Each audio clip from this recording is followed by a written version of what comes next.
is 9 p.m. on the East Coast of the United States. Our bumper is running. Our guest is standing by in the green room. Our chat room is waiting. We are recording and streaming live, switching to Studio 8 in 5, 4, 3, 2, 1.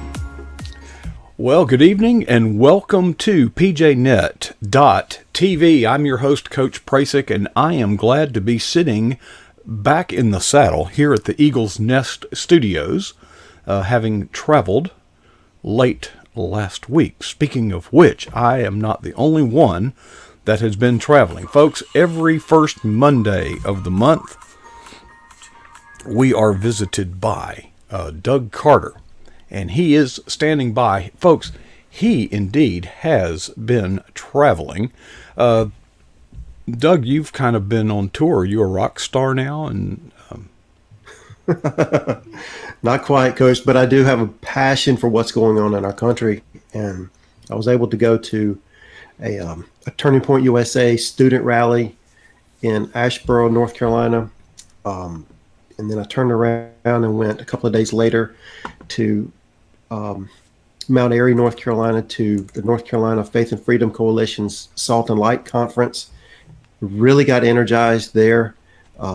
Turned around and went the next week to Franklin Graham's Prayer March 2020 in Washington, and just had an incredible experience.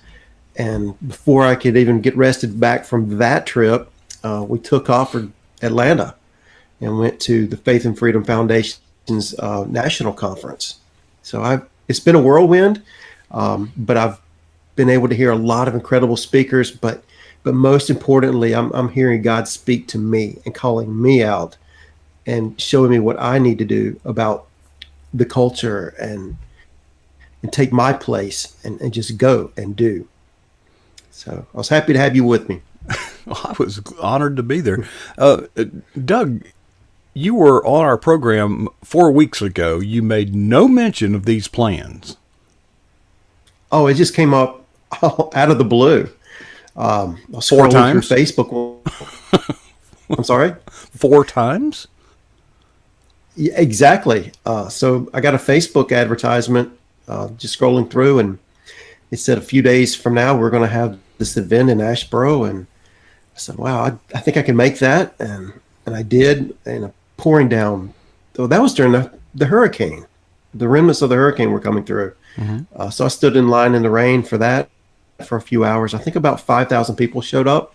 It was just a small place, but Donald Trump Jr. was there, and Kimberly Guilfoyle, and somebody else. I can't remember who that was. You've heard a lot of good speakers. I mean, a lot. I have. I've been very fortunate, and I'm listening to what they have to say. If they're going to travel around the country, they're going to be bringing their best message, and the message is consistent. We are on the verge of losing our country to not just socialism, but we're talking about giving up law and order.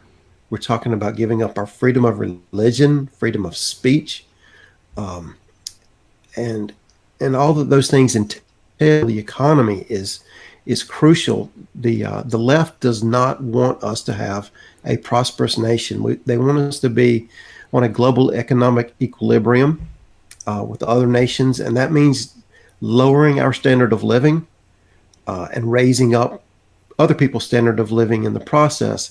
But I don't believe it has to be that way. I think we can lift up other people, but don't tear us down. There's something wrong biblically about oppressing a people to lift up another people. I don't think it has to work that way.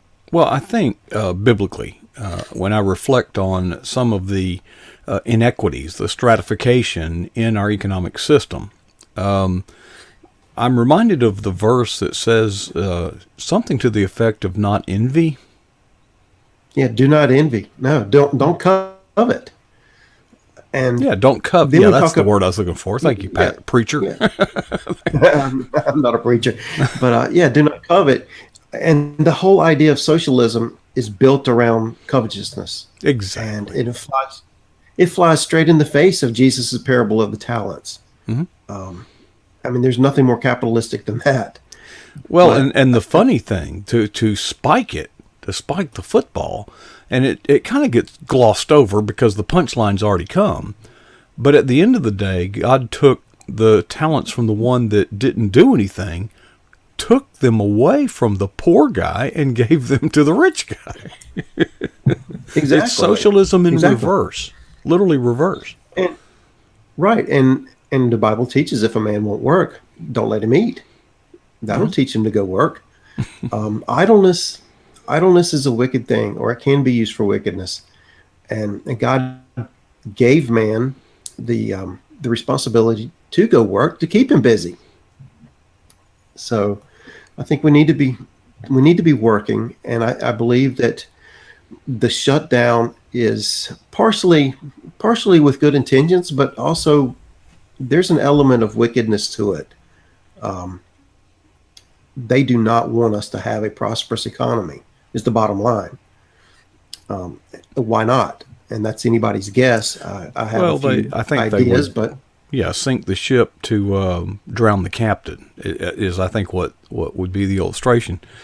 Doug, you've been to 4 very different events over a period of 4 weeks, and there are some differences between the events, and there are some similarities. What did you see when you went to the first one? That was Turning Point USA. My guess is that would be mostly younger people. well, there was a mix in the crowd. It was geared obviously towards the college age students. But I can tell you that it was about 50-50 adults and college age students. Mm-hmm. So I was happy to see that. The students were energized. They do not want to give up their future. They do not want the socialism that's coming. These were educated people. They understand what's at stake. Well, and A normally, very Christian crowd. demographically, we tend to associate younger electorate with the Democratic Party and the older electorate. What is it? If if you're 20 something and you're not a liberal, you don't have a heart. But if you're 40 something and you're still a liberal, you don't have a head. I've never heard it put that way, Coach. But I'm living proof but of these it. are yeah, but I tell you, this younger generation they're more awake, not woke, but awake than I think we realize. They want truth. They want to cut through the fluff, and they want the truth. And when they find out that they've been lied to, they are upset. And what we need to do is our strategy is to start poking holes in what they've been told, in the lies. We need to educate ourselves. We need to do a lot, or we need to read a lot. Judge Janine Pirro was talking about that. Educate yourself, read a lot, be informed. And once we do that, these kids light up, and they'll do what's right. Many of them will do what's right. Well, that's good to hear, because I'm convinced that we are past the Rubicon point of truth culture, because at this point, I'm not sure that facts matter. We have a very polarized environment, and the people on either side of that pole would not change or be persuaded regardless of any evidence or facts presented. That's a pretty tense situation. Now, the next event you went to was where? Washington, D.C.? No, I went to the Salt and Light Conference in Mount Airy, North Carolina, home of Andy Griffith. Andy Griffith. Yes, yes. So I went there and I met Elizabeth Johnson. And here's a lady that woke up, was impassioned by the case in Kentucky where the lady was basically forced to, I don't know, sign a marriage certificate between a man and a man, or a woman and a woman, and she refused to do it. Mm-hmm. So she was going to be hauled to jail, and Miss Johnson packed up her family and her husband, and they drove to Kentucky just to show support for this lady and her convictions, and that really jump started her activism. She got involved in a lot of other issues, and that's what she does. She really energizes people and organizes. And I read her book on the way down to Atlanta and got through 3 chapters on the way down. Time out, folks. He was on a bus. Yeah, I was on a bus. So, but yeah, so I read 3 chapters on the way down, and I was so fired up when I got off the bus. I was ready to go. And immediately we went into the conference, and you know how the conference was. It was just one after another speakers that were just lighting the crowd up. And I'm still not down for that. I'm still processing and recovering and getting some traction. Now, okay, the folks, here's the deal. You know, when you go to these events and there's a speaker, chances are that speaker has published a book, and chances are that book will be for sale. And chances are, if you buy one of those books, you can obtain the signature of the speaker/author of the book. So, Doug, how many books did you bring home? Wow. You didn't stage them up for the program, right?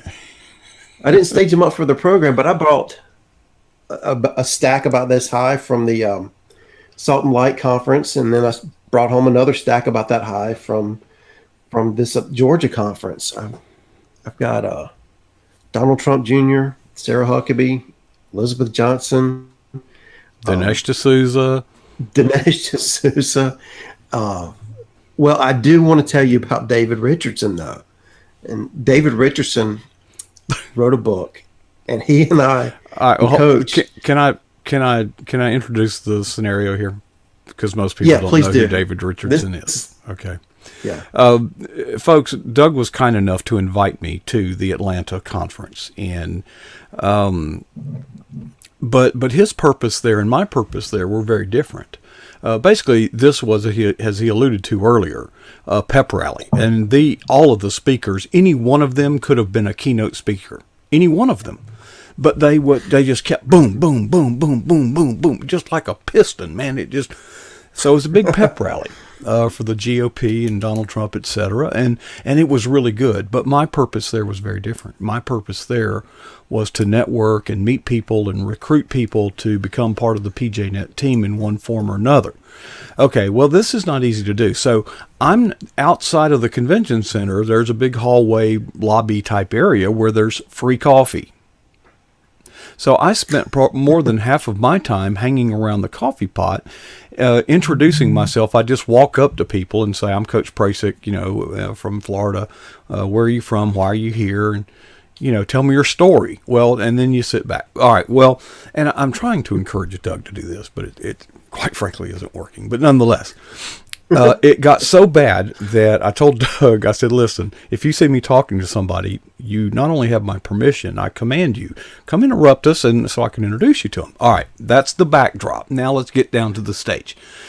I introduced myself to these 2 people, and we're just having a conversation. Doug spies that, and according to plan, he comes up and interrupts, and I introduce him. Now, I didn't know, nor did Doug, that there's a third person in that party who walks up. The guy looks kind of dorky, okay?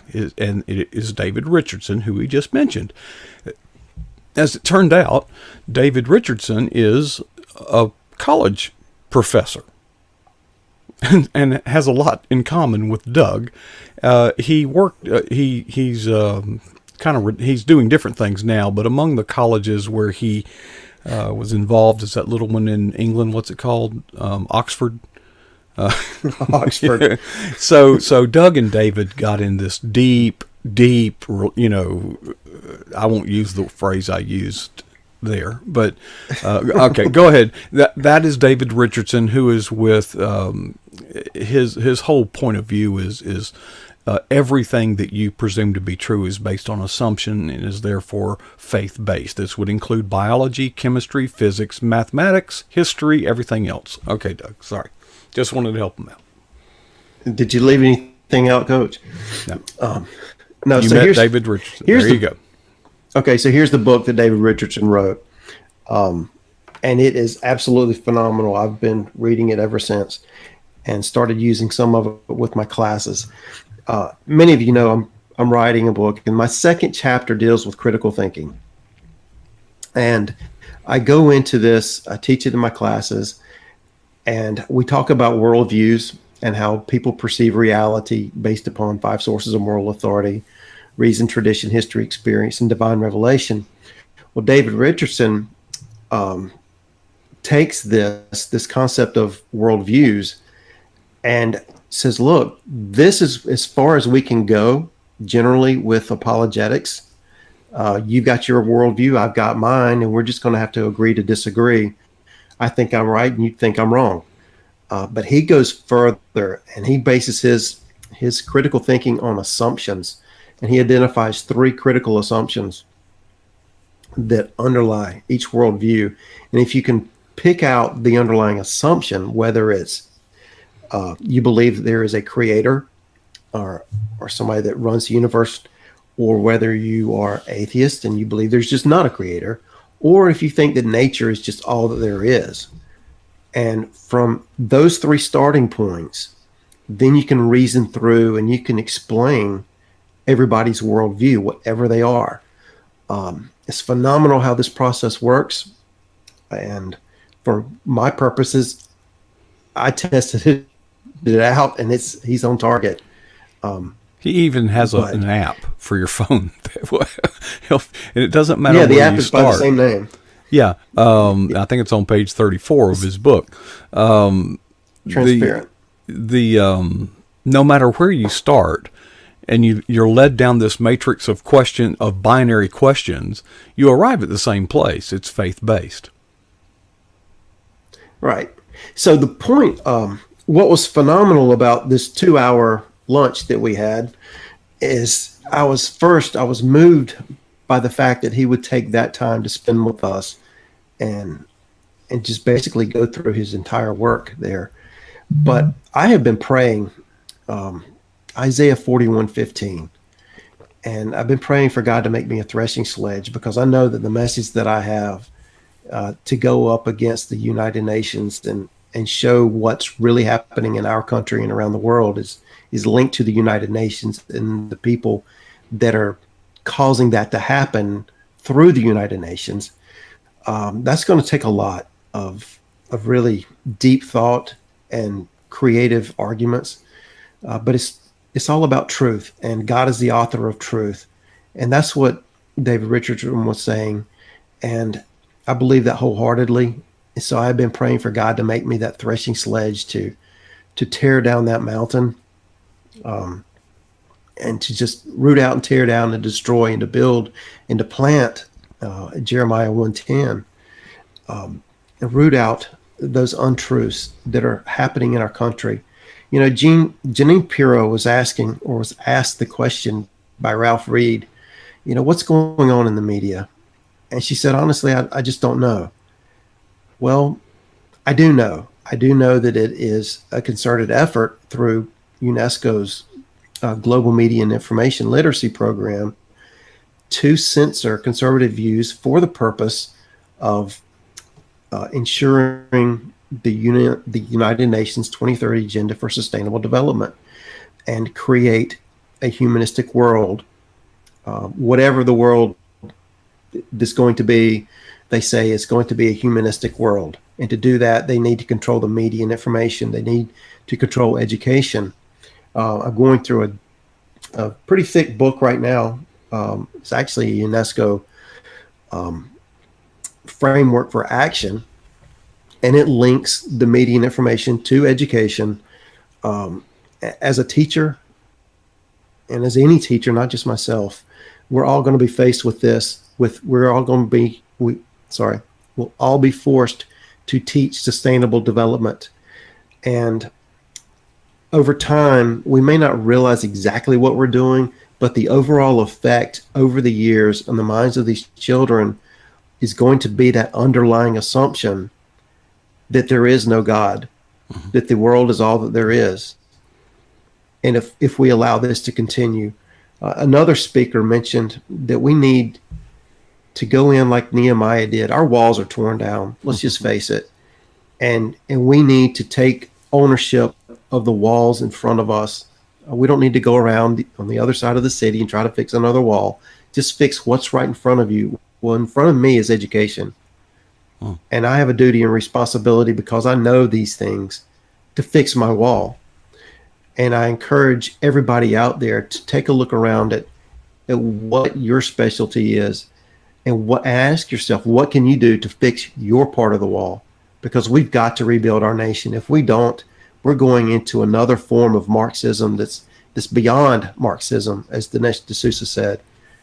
They really want to not only make you conform outwardly to what they're doing, but it's not good enough for that. They want to make you inwardly be transformed. Mm-hmm. Well, that's the antithesis of what Christ has done. You're talking about undoing the work of Christ in someone's life, and it's the kingdom of the world warring against the kingdom of heaven.